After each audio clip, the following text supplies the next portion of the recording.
Bernard de Montreal. Book Beyond the Mind. Chapter 11. Cults and Mind Control.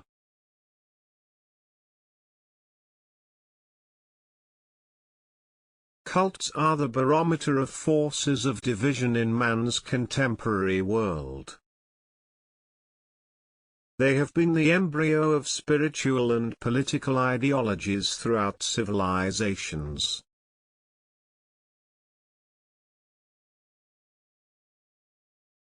While the majority have died out, others have grown and proliferated during periods of heightened alienation, as political or religious identity dominated the weaker personality.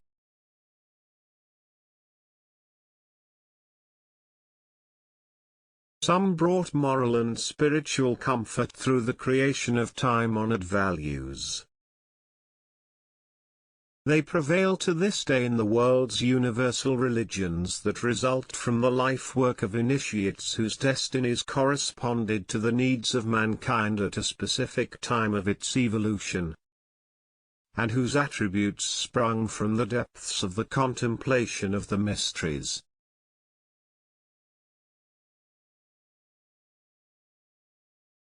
Other cults, unfortunately, are a violation of human dignity and need to be exposed for what they sow. As classical religions and even their modern versions lose appeal, cults become increasingly fashionable due to their marginal profile and the hermetic quality of their culture.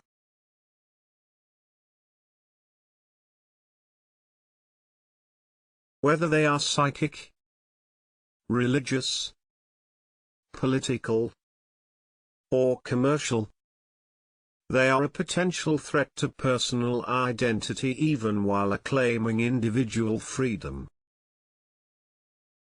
Much has been said and done in the name of freedom. History cries it, but real freedom is hard to come by, and much clarity of mind is necessary to achieve and secure it.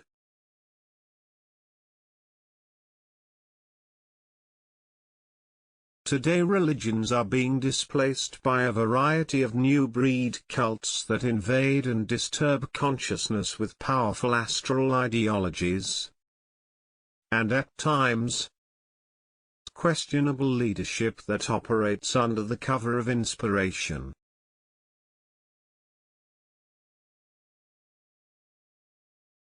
Some cults go as far as robbing individual identity, as they invite naive members to think in a manner that threatens their psychic equilibrium.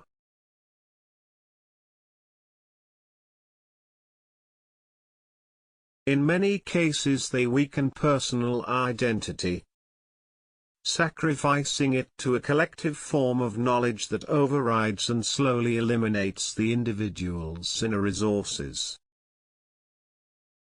The mind can no longer operate on a creative level, confined to ideas that encourage hermetic illusions.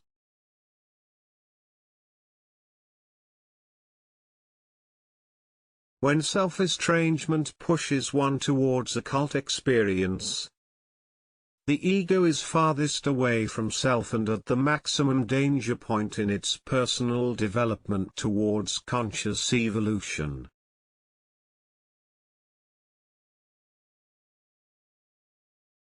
Members, often unable out of too much conviction to see the astral motives of the cult, put their identity in jeopardy when they adhere to belief systems whose primary function is to impose a state of psychological submission to a doctrine that enslaves the human spirit, as it sets in vibration soul forces to the detriment of creative intelligence.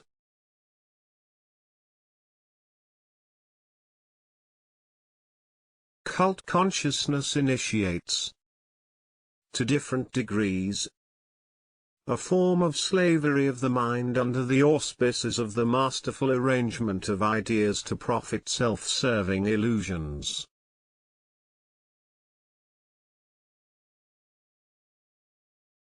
The ideological quality of cults that appeals to the psychological and psychic profile of the individual conveys to the emotional being a meaning that satisfies his fundamental anxiety, and at the same time fires up cult greed and domination.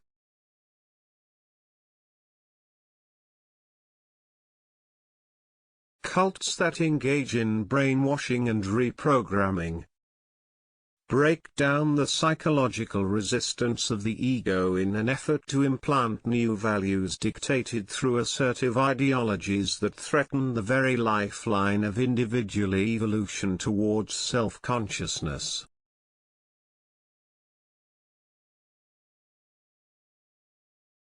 Such dangerous activities are powered by covert astral forces that seek domination of the mind through the manipulation of the personality.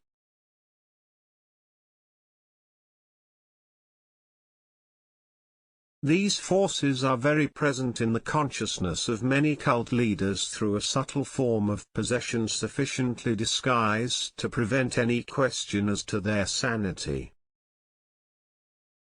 Certain cults grow in power through their hermetic profile.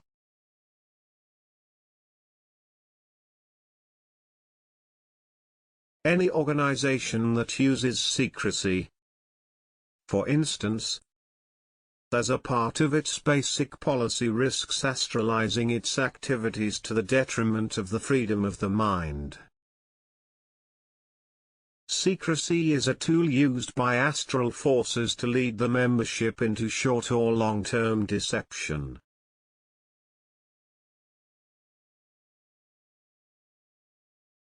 Secrecy is dangerous as long as it is used for power, for it implies that cult members are not sufficiently intelligent to judge for themselves as to the validity of the cult's orientation.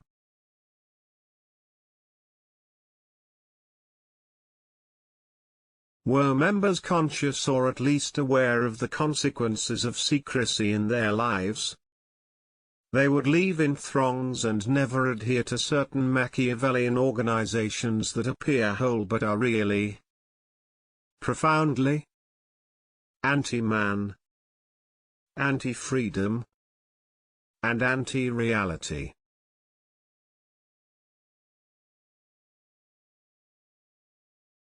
Astral forces use cults insidiously to raise their vibrational power on the physical plane.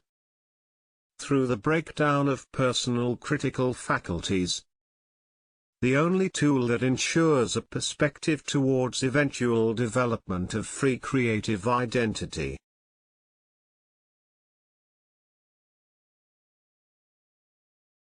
Unconscious man is already highly astralized and weakened through lack of a real identity.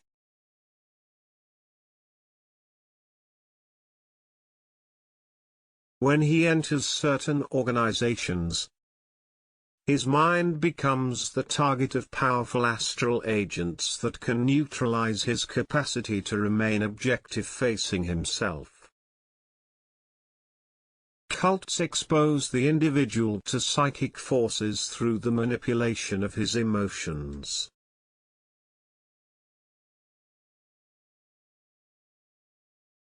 The more negatively astral the source, the more powerful their subliminal suggestions, and the more deceitful the ploy. Our modern world is engaged in cult fever to a stunning degree.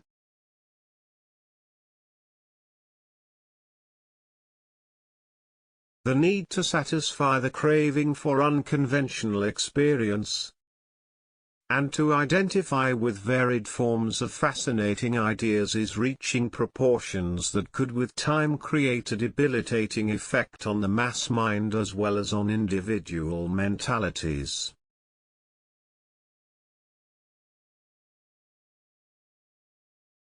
The American mercantile temperament may well increase the spreading power of certain cults to the potential detriment of the democratic process and its devotion to the human rights issue.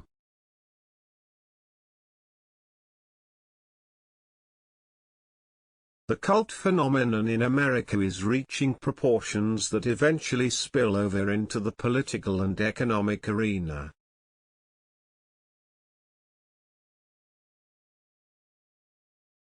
Some cults are seeking political power, while others are bound to the development of a commercially wide-based control of consumer allegiance.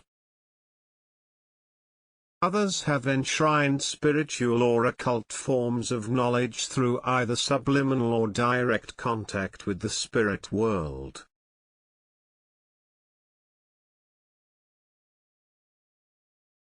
In the more liberal countries, certain cult organizations make no bones of using legal loopholes and lax laws to reinforce their grip on membership.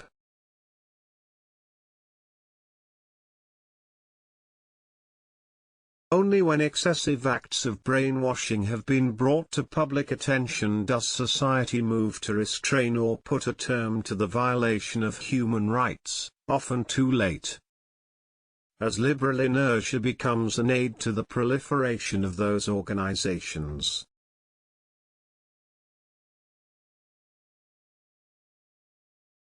The spiritually naive personality is naturally attracted to cults. They instill values strongly reinforced by the group and their leader.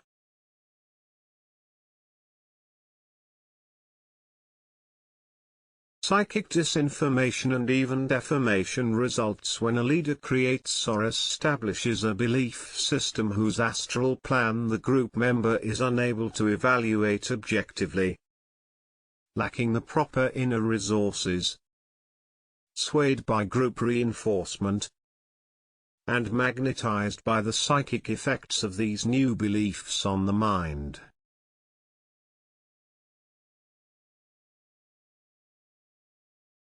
The personality is slowly and unconsciously taken over by entities who become a forceful influence over the real self, poisoning the mind.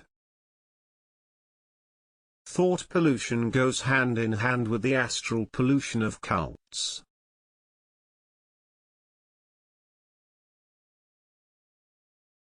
As their power grows, so does the level of thought pollution, until the leaders themselves lose track of their own identity.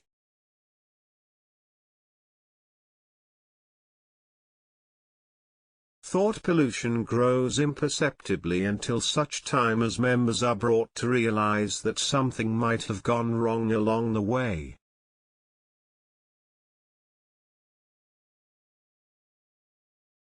Such observations will not usually come from the leaders themselves, who may have strayed from their original path, but from the adepts who may feel they have been drawn into a maelstrom of experience that has developed in an unexpected direction.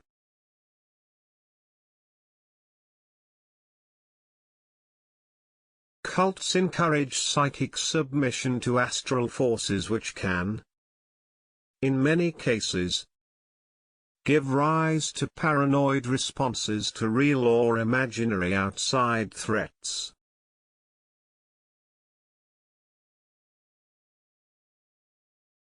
Paranoia measures up to the degree of marginality of the cult until leaders and adepts fall under the spell of an imaginary need for armed protection.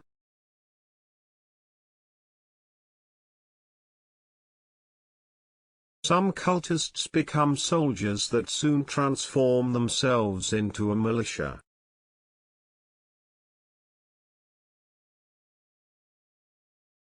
At this stage, paranoia becomes the general psychological profile and the cult deviates into a dangerous theater of trapped players, finding it increasingly difficult to retain what little identity they may have had before being manipulated into such a collective role.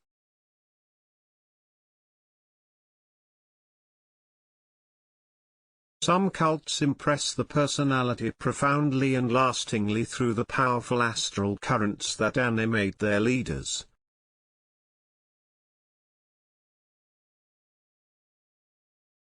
When the mind is framed within an hermetic structure, it loses its centricity and enthusiastically adopts views that seem, at first, to offer an appealing picture of reality.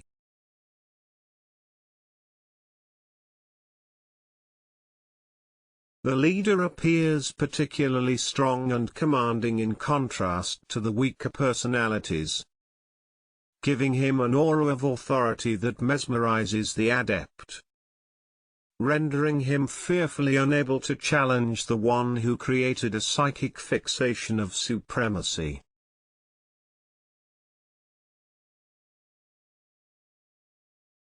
There are cults that literally kidnap their members and extract from them their remaining resources.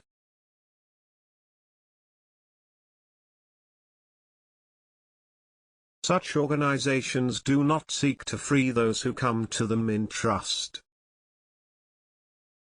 They do not, of their own, release those who have sought refuge.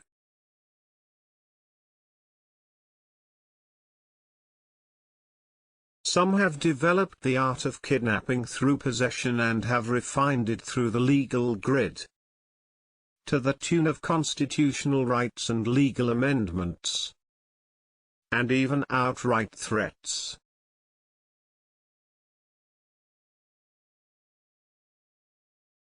Cults create egregores in the astral body and imprint in the personality a rigid mind frame that projects human reality as an ever-present mechanical thought program that blunts sensitivity to one's inner centers.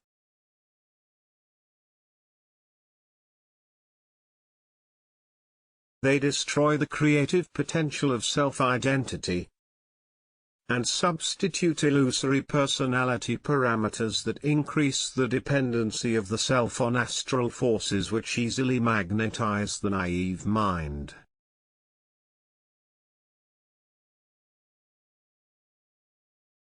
They harbor a unique power to dilute self-image by giving an enlarged importance to self-portrait.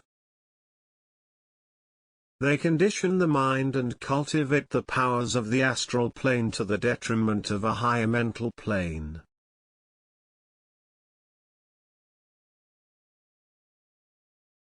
Cults have the power to interfere with their members' psychic balance by creating often irresistible modes of perception that inadvertently confine the ego to a form of slavery it would free itself from, were it allowed to steer towards its own reality.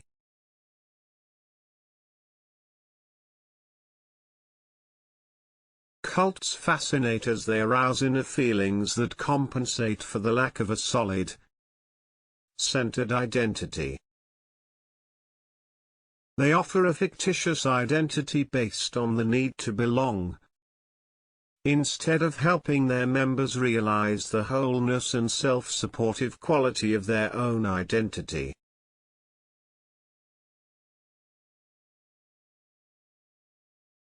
Often, after a cult experience, ex-members come to recognize the illusions that have brought them in contact with such organizations, strengthening the happy and hard-won conviction that to steer too far away from oneself may be hazardous to one's mental and emotional health.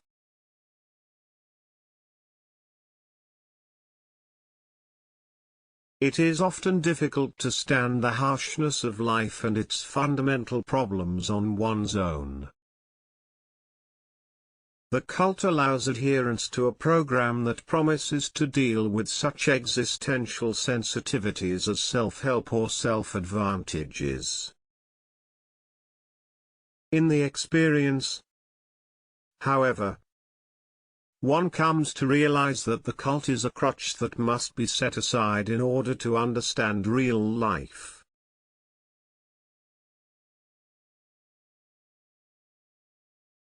Psychic cults, for instance, may appear innocuous to the spiritually naive person, but in reality are subtle traps that create astral bondage to the death world.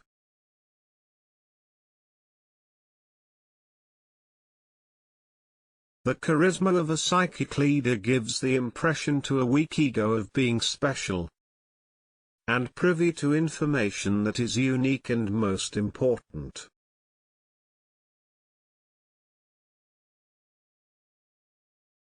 The spiritual pride of many selected leaders may not be apparent to one who sees them in a rather lofty light. This manipulative astral trickery is more treacherous than can be imagined.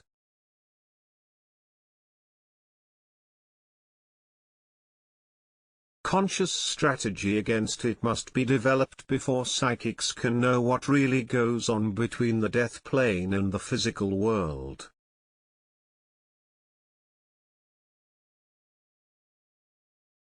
Not until a sufficient level of mental awareness has been achieved will the inspired be able to protect themselves and their adepts from the astral claws of entities ruled by a light that is far from universal.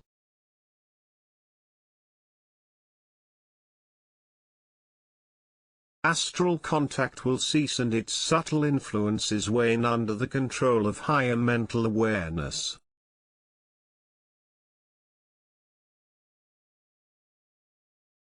Psychic cults may be a menace to the individual's psychological equilibrium.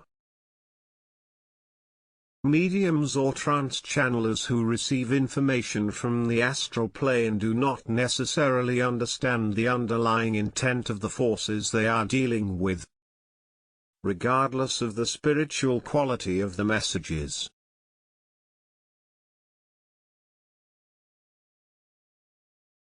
The astral plane is not the mental plane where the individual soul is made to unite in fusion with its own reality. The astral world has always waged an undeclared war against humanity. That is its unconfirmed role and function, and it has always been so.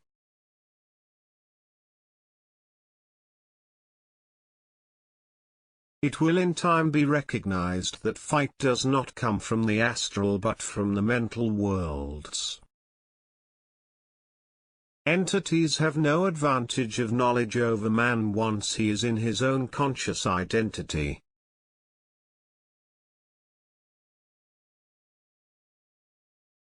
The emotional love spirituality that is presently dished out from the astral plane through mediums is no indication of creative intelligence.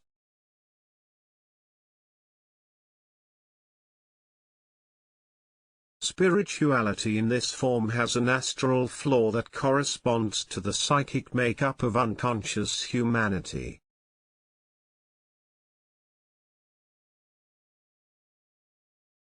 Until man becomes intelligent in his own right, spirituality on earth will be used to the detriment of his higher mental state, for the ultimate control over his astral form, as a vital connection for the death world to the physical experience.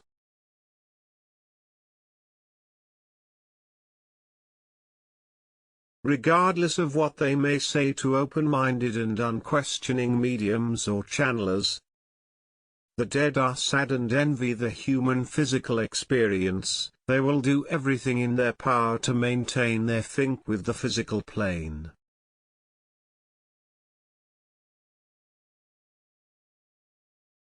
Black art cults are the ultimate nest and working place of lower astral entities.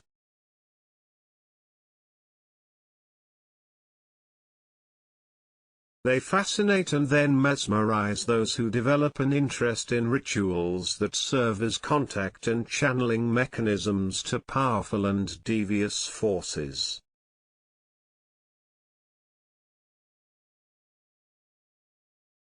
From such cults emanate the most advanced forms of domination that can lead to psychic possession, a very real danger to those who adhere to such belief systems, and a danger that can only be objectively studied through methods not yet familiar to classical psychologists.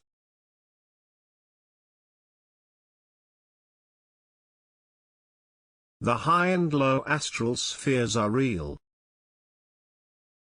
In both cases, man is subdued by them until he has learned to recognize, through his own creative intelligence, the hidden fact of the cosmic file that allows astral entities, whether negative or positive, to encroach upon human freedom through a variety of teachings that hide the cosmic reality of supermental intelligence alive within the consciousness of man.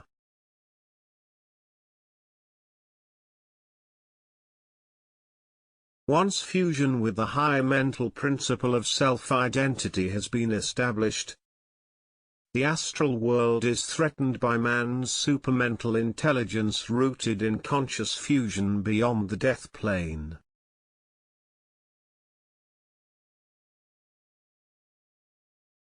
Cults need not be organized into a strict social format to retard individual evolution and the development of identity.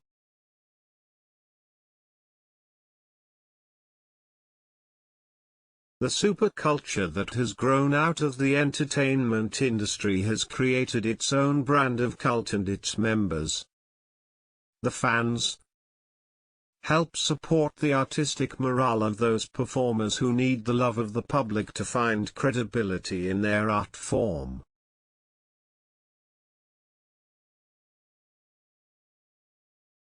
While the superculture brings much to mankind, a fine line exists between creativity and its aberrations.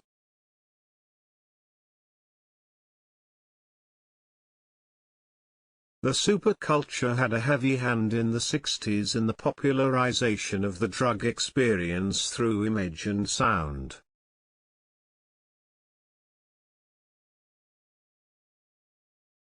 It influenced the minds of millions through the convenient and powerful medium of the entertainment industry.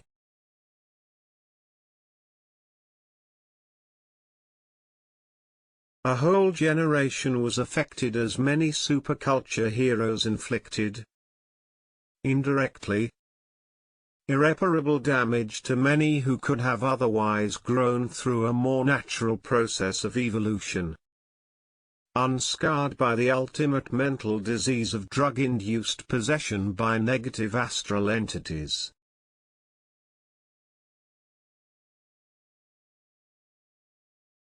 The superculture should never be allowed to forget its excesses regardless of the tax-deductible charity benefits that compensate on a small scale for what it has managed to accomplish on a worldwide scale.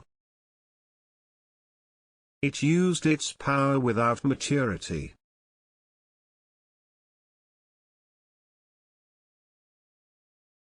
While many of its stars have cleaned up their act, many more are still under the influence and, as such, perpetuate the mystique of alienation that helped develop and expand the drug cult and consequently, its social invasion and mental epidemic.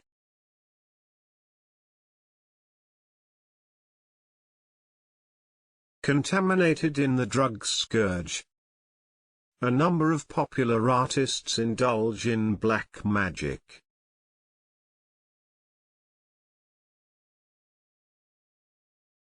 Their relationship with Satanism has been translated into so-called creative impulses, driving them to influence unsuspecting fans to profit from an illusory freedom designed to destroy social values and equilibrium and order in the evolutionary process.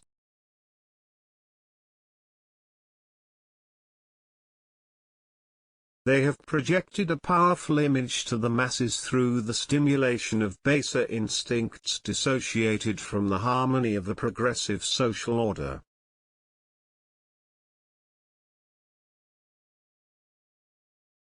Millions of youngsters in search of an identity have succumbed to idolatry. They have been uprooted from a search and rescue experience proportional to their existential nihilism.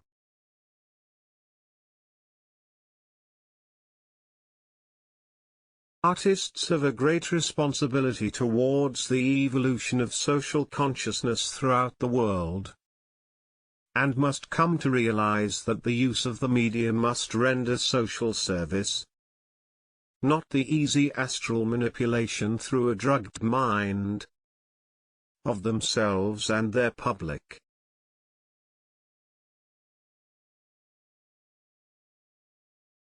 The American Love Syndrome is indicative of the dissatisfaction with the totally unreal maquette of modern materialistic living, and of the need to feel emotional relief from its inconclusive experience.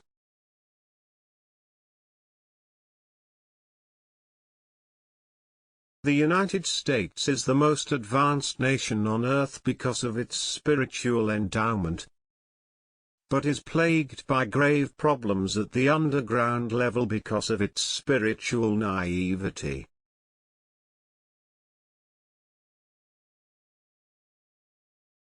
The cult mission to bypass those problems only results in the instrumentation of more subtle illusions.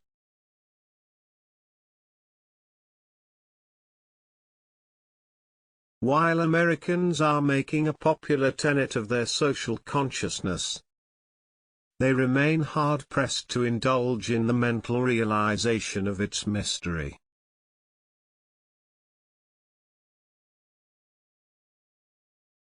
Hollywood love cults are well positioned to bring an astral form of love into the world.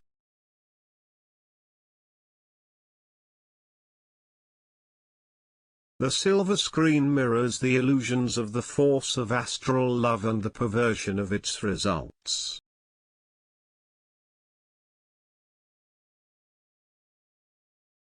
The strong astral link with spirit guides of certain cults and their trend-setting centers in the West Coast tradition, and the love cults oozing out of California, testify to this great nation's politico-spiritual legacy, whose role is of utmost importance at the grassroots level.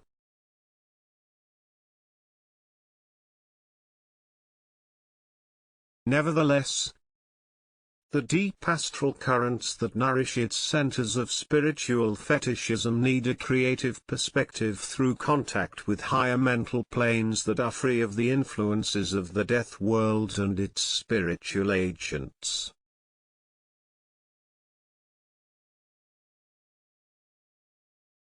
Such a perspective is necessary in order to understand the whole spectrum of human spirituality beyond the sincere feelings and teachings channeled through individuals still karmically linked to parallel planes.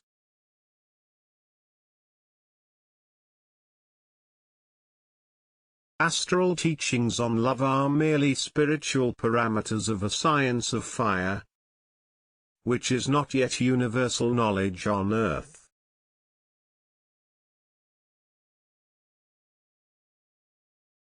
Unless love is brought to a conscious mental level, it remains an astral function of the soul and serves the spiritual world of the dead instead of serving man as a cosmic entity.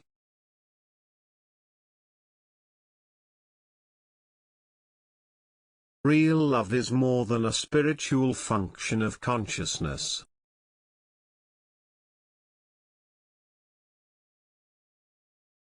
It is a universal principle of individualized and integrated intelligence and will. In its mental form, love cannot be simply translated into a socio-spiritual function of the emotions.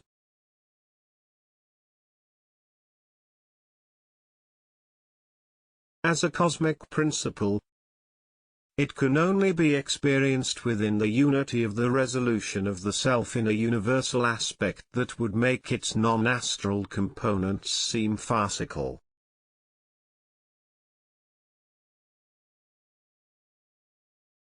has a comprehensive and integrated experience. It is much removed from the trends and cults that are turning love into something that must be sung or praised publicly.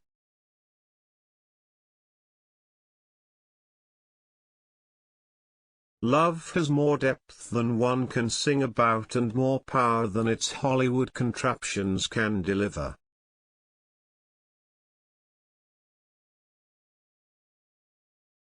The social shock that accompanies miracles, or paranormal phenomena such as Fatima or Medjugorje, to name but two famous ones, gives rise to spiritual cults of a kind that bring moral support to the needy and the spiritually motivated.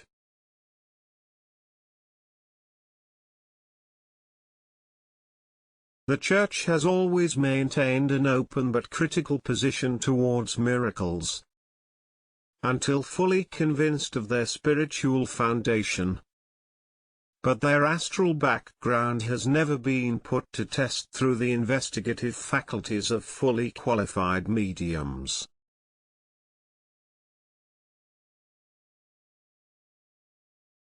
Those who have come in contact with the spiritual entity are usually simple, religious people who, because of the lack of highly crystallized psychic centers, have lost, in the process, the faculty to dialogue objectively and critically with the entity, and confront it with man's own high mental knowledge concerning interdimensional politics of the astral planes.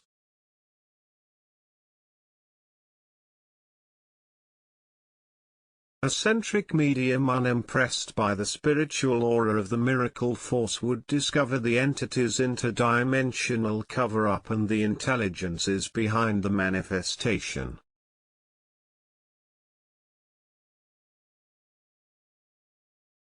He or she could put to test man's psychic knowledge of the spiritual dimension or astral plane beyond the influence of the materialized projection.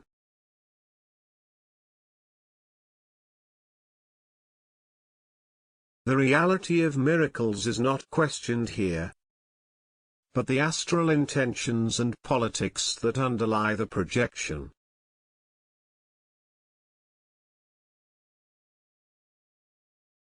The psychic shock to the mind that miracles create as the entity penetrates the spatio-temporal dimension of the human field of perception, hypnotizing by suspension of the psychomotor faculties, must be counteracted by an inner capacity to remain mentally and psychically alert while in contact with the astral plane.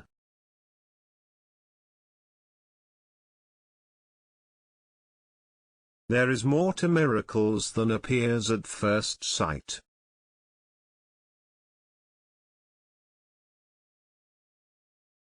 The multidimensionality of the phenomena must be scrutinized through a human agent whose consciousness is spiritually and astrally free, capable of undertaking an objective, creative study through communication with the astral form of the intentions of the entity.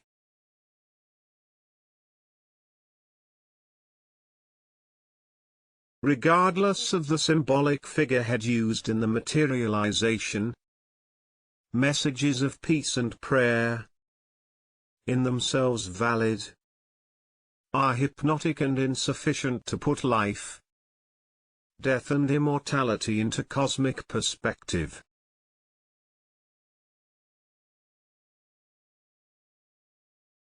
The hypnotic effect of the call for endless praying is part of the spiritual tactics of the astral world.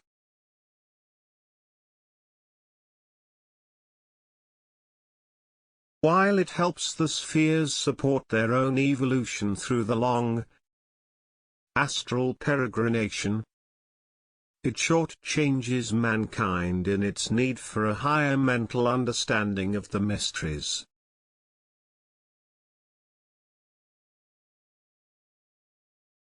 The dictates of spiritual entities enrobed in the universal archetype of the Virgin do not convey intelligent and intelligible information that would lead to a higher evolution of the human race.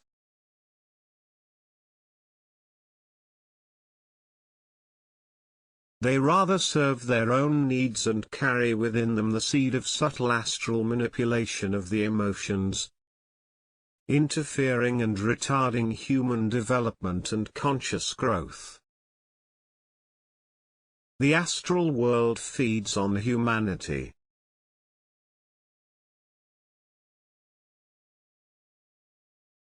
Suffering on the earth plane is directly consequent to the ignorance of specific astral laws that undermine human consciousness, karmically bound to the planes of death.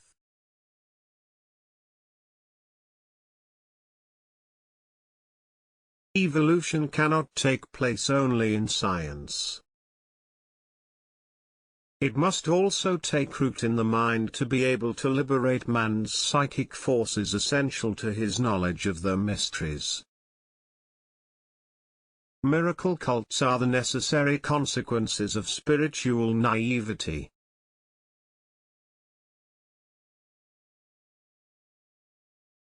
They have kept man away from the science of the vast worlds that extend beyond physical life.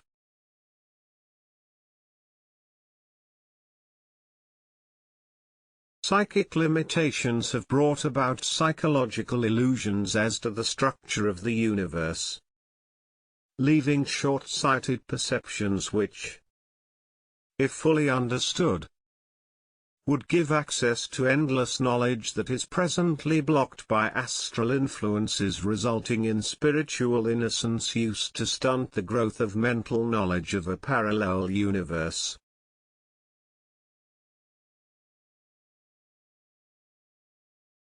It is not through an endless call for prayers that the spiritual world will bring light to the mind of man.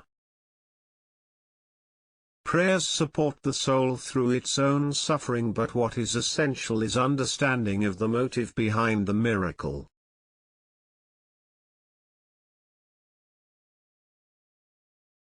When we have learned through our own consciousness how the astral plane exerts its age-old influence on humanity, we will understand the miracle.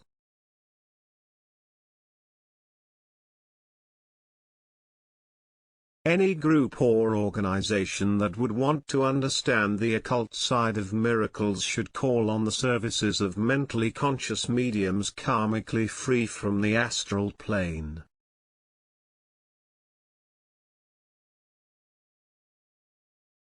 A person in this position would see through the spiritual maze to obtain objective information as to the nature of the entity, without debunking its spiritual message or the spiritual figurehead used in the materialization of the astral form.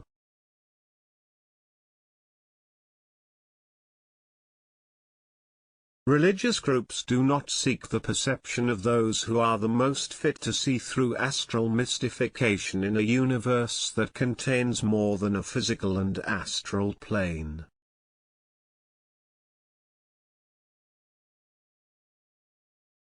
In order to understand the subtle karmic relationship that exists between these two worlds, life must be understood as a whole cosmic game in which man is an unconscious participant instead of an intelligent student.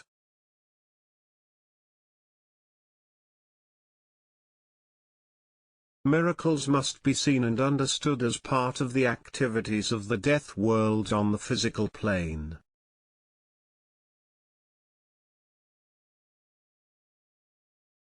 Their moral benefit cannot be dissociated from the fact that they control the human spiritual state of mind in order to prevent the light of creative intelligence from diffusing the laws and mechanics of the astral world within the physical experience.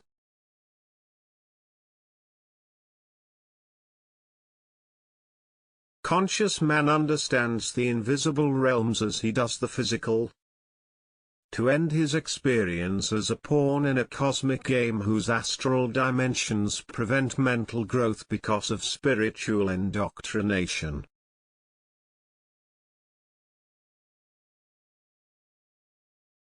Religions are necessary to the spiritual development of civilization, but they are not the final phase in the science of parallel dimensions which, even today, baffles modern intelligence.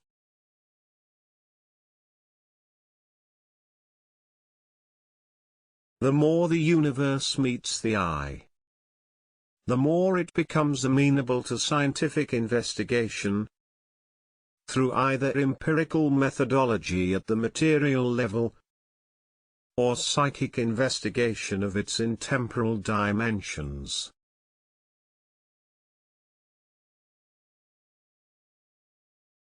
Until we become conscious of our own supermental plane, free from the astral domination of thought, the link between the physical and cosmic sciences remains unattainable, and humanity, an experiment,